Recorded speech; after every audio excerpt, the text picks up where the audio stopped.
Assalamualaikum warahmatullahi wabarakatuh. Barnama birarrai sintunu acala warra sabakiyyawan adalah Allah tarra dubbiin kiyyawan adalah Allah tarra dubbiin kiyya. Magan haadha ofii aduu subii baatu kan si caaluun jiru eenyumallee taatu dubbii keessa laalee har'umallee taatu me'eessumaa dhufa kan haadha fakkaatu me'eessuma jira kan haadha fakkaatu.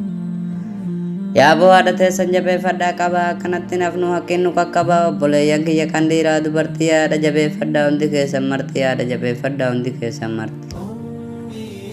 Silaa akka kiyyaa siree gubbaa teessi kinoo haati xiyyaa garaanis na yaada an dandeettiin qabuu rabbumaan kadhadha harkana haa qabu isumatu beeka kan dandeettii qabu isumatu beeka kan dandeettii qabu.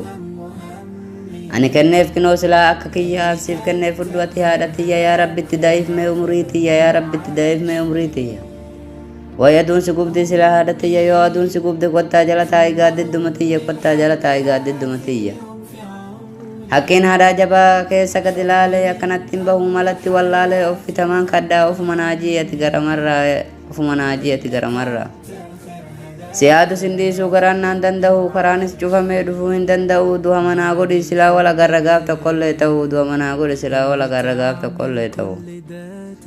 Dubbiin haadhaa kun kan akka mammaatu silaa siboo haadhatan ta'e akkamitti ilaaltee ji'a 9 guutuu garatti si baattee bara 2 guutuu harma si hoosiftee san hunda irraanfatte baga irraanfatte galata siif taate baga irraanfatte galata siif taate. Gaafa aduun baate yaa nama qophaa'ii kan boru fayyitu koo har'a madaa'ii kan biroo doon taane haadhateetiif jehi kan biroo doon taane haadhateetiif jehi.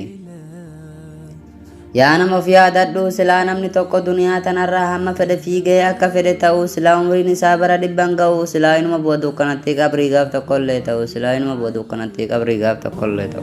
Allahu akbar.